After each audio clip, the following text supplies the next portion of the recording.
In the previous video, we evaluated formulas. So we were given a formula, we were then given the explanation of what all of the variables in the formula meant, and then we used that formula to answer some questions. So ultimately, what's going to happen is you'll have values for all but one of those variables. You'll plug those values into the formula and solve for whatever variable you didn't have information for. In this topic 2, it says writing formulas. So what we're going to do here is we're going to read the description and then we're going to create our own formula. So we're not going to be given the formula this time. It's up to us to come up with that formula based on the description in the word problem. We will then use that formula to answer some question. So we are going to be dabbling in this idea of direct translation. We've talked about it in a couple of previous videos. So just as a reminder, direct translation is the process of converting words to math. Now, that is a super informal definition, okay? So ultimately, we're going to be taking the written language, we're going to take these descriptions here, and we're going to basically assign values to variables based on those descriptions, and we'll use that to create the formula. And that kind of takes us to this note right here. It says we're going to assign variables to unknown quantities to create a formula. So based on the description, we're going to have various unknown quantities. We will use variables to represent those unknown quantities. We'll then use those variables to create the formula. So it's kind of a mouthful, but let's just go ahead and get to it. So example 2 says write a formula to represent each scenario and then use the formula to answer the question. So for part A, it says a rental company charges $20 a day. So no matter what, if you decide to rent this car and you sign the contract, you owe them $20. Whether you drive 0 miles or 500,000 miles, you owe them $20. And then you also owe them 13 cents per mile. Okay, so we have two things here. We have a flat fee, and then we have a cost per mile. Okay, and then that's also going to lead us to a third thing, which is the overall cost. So you have kind of like the overall cost to rent the car. You have the just daily flat fee, and then you have the cost per mile. So it says write a formula where C represents the daily cost of driving M miles. Okay, we're going to ignore this last sentence for now. We just want to come up with this formula. So we know C represents the entire daily cost. Okay, now the daily cost is made up of two things.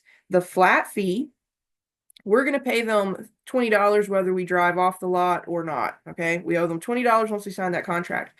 But then in addition to that $20, we're going to owe them 13 cents per mile, and we're going to call the miles M. So the way we would write that is we would write the 13 cents as 0.13, and then I was about to put an X. And then we want to multiply the 0.13 times M, where M represents the number of miles. This is the formula. We can now take any value for the daily cost or any value for miles, plug it into this formula, and solve for the opposite. So if we're given a daily cost, we could easily figure out how many miles were driven to get that daily cost. Or if we were given a certain number of miles, we could easily figure out what the daily cost would be. Okay, so now that takes us to this next part. We found the formula using the description, but now we have to answer the question that's being asked. It says, what would the cost be if you drove 215 miles? So notice here, they gave us one of the two variables. They gave us a value for M. We know that 215 miles is going to get plugged in for M, and then that's going to allow us to find whatever the daily cost would be. So let's go ahead and do that. So C equals $20, but then for each of those 215 miles that we drove, we're going to get charged 13 cents. So I'm going to take 0.13 and multiply it by 215. Now you have to also remember PEMDAS, or please excuse my dear Aunt Sally. Once you get your formula and you plug in the variables that you're given values for, you use the order of operations to simplify. And remember, the order of operation tells us that first we need to do stuff inside parentheses. Second, we need to take care of exponents. Third, we deal with any multiplication or division. And then fourth and last, we would do addition and subtraction.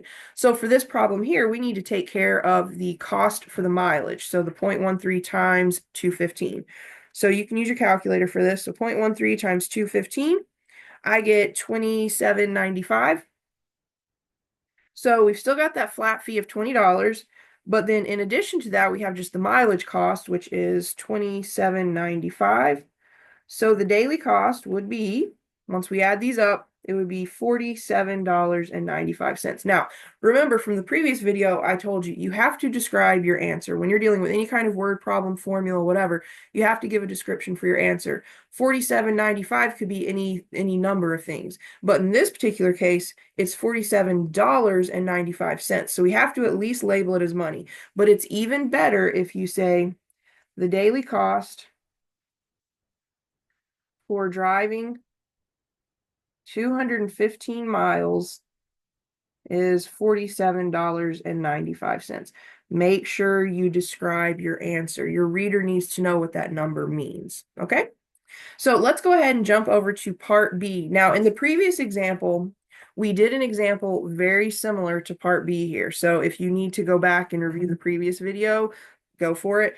But for now, we have a salesperson. They're going to earn a flat fee of $450 a week, plus 15% of all sales. This 15% of all sales, we oftentimes just call it commission.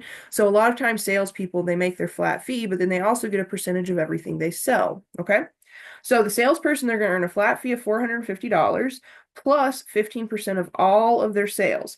We need to write a formula that represents weekly earnings E for a salesperson with X dollars in sales. Okay. So we have our two variables. E represents the weekly earnings, X represents the total number of sales. And then what we're going to do is we're going to use that formula to figure out some answer to something else. Okay. So we want the weekly earnings to equal, well, this salesperson, they're going to earn $450 whether they sell $1 worth of goods or $5 million worth of goods. So they're going to earn $450. That's their flat salary. They earn that no matter what. In addition to that, they're going to earn 15% of their sales. Now, in math, when we have percentages, we have to use them in decimal form. Okay, decimal form is useful to us in math. So when you have a percentage and you want to write it as a decimal, you move the decimal to the left twice. So if I have 15%, I drop the percent symbol and then I move my decimal to the left twice. So 15% is equal to just 0.15. Okay, so I'm going to add 0.15 times whatever my sales are. And in this case, the sales are just going to be X. Okay. So this is my formula. Regardless of what the weekly earnings are, or regardless of what the sales are, I could find the opposite. So if I'm given weekly earnings, I could determine what my sales were. If I was given my weekly sales, I could determine what my weekly earnings would be. Okay, so let's use this formula to answer the question. The question says, find the weekly earnings. So that means we're going to find E for a salesperson who had weekly sales of $1,000. Okay, so I'm looking for E. So we know E is going to be 450 plus 15% of whatever the sales were. So I'm going to get 0.15 times 1,000. And just like in the previous example, we have to follow the order of operations. We have addition and we have multiplication. We need to take care of the multiplication first. Now, there is a trick to multiplying by powers of 10, so I'm going to do the 0.15 times 1,000 first. You could certainly use a calculator for this, so just 0.15 times 1,000, or when you multiply by powers of 10, that's basically a 1 followed by zeros. You count the zeros, so I've got 1, 2, 3 zeros, and then you can just move the decimal to the right 3 times. So without using the calculator, I know that 0.15 times 1,000 is just 150. You could certainly use your calculator if you're a little confused by that. So we're going to get 450 plus the commission. Remember, that's the percentage of sales earned, which is $150. And then if I add those two values up, that tells me the weekly earnings are $600. At minimum, I need to write E equals 600 with the dollar sign. It's even better if I say the weekly earnings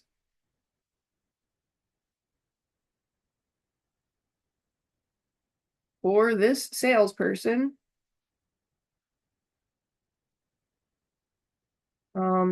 will be, will be $600. So don't forget, you always have to put a description with a word problem, okay? So at this point, we've looked at just evaluating a formula, which was the previous video. And then in this video, we were able to write the formula and evaluate. In the next video, we will look at taking a formula and solving it for a particular variable.